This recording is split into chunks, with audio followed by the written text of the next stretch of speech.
అత్తమ్మ TV non veg ఛానల్కి స్వాగతం. చికెన్ పకోడీ ఎలా తయారు చేయాలో నేర్చుకుందాం. ఎంతో టేస్టీగా ఉండే ఈవినింగ్ స్నాక్ ఐటమ్.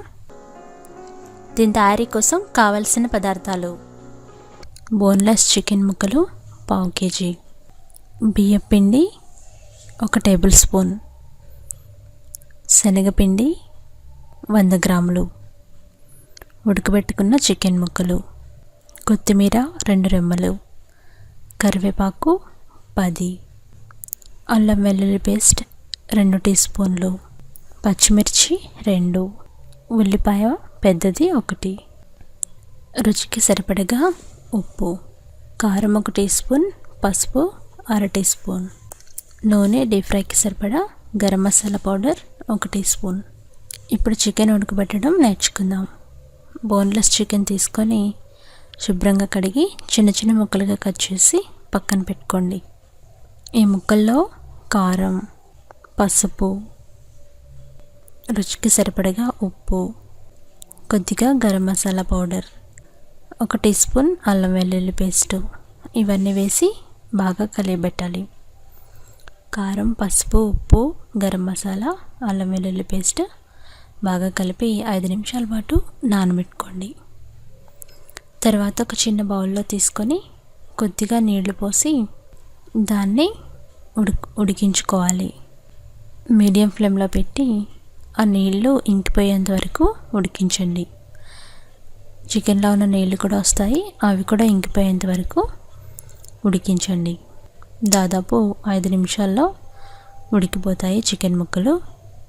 మీడియం ఫ్లేమ్లో ఉడికించండి. ఇప్పుడు చికెన్ ముక్కలు ఉడికి రెడీగా ఉన్నాయి.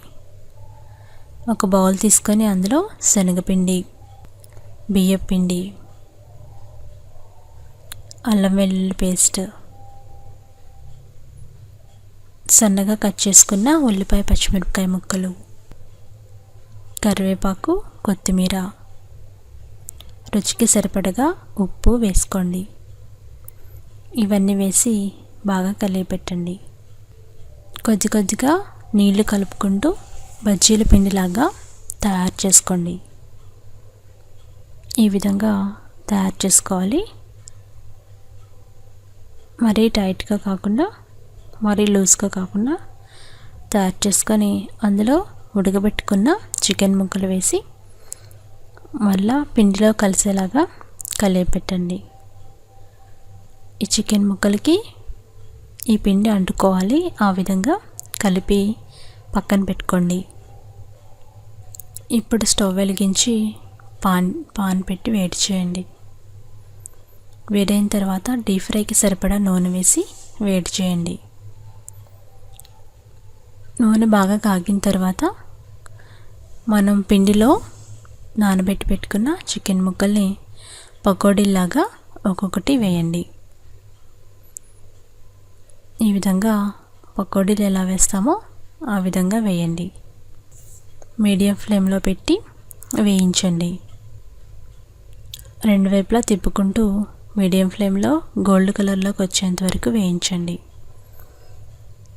తర్వాత వీటిని తీసి ఒక ప్లేట్లో పెట్టుకోండి. ఈ విధంగా అన్ని పకోడీలు వేయించుకొని గోల్డ్ కలర్ వచ్చిన తర్వాత సర్వింగ్ ప్లేట్లో పెట్టుకొని రెడీ చేసుకోండి. ఎంతో టేస్టీగా ఉండే evening snack item chicken pakoda ready అయింది. ఇది ఈజీగా ఎలా తయారు చేసుకోవాలో చూసారు కదా. దీన్ని మీరు కూడా తయారు చేసుకొని ఫీడ్బ్యాక్ పంపించండి.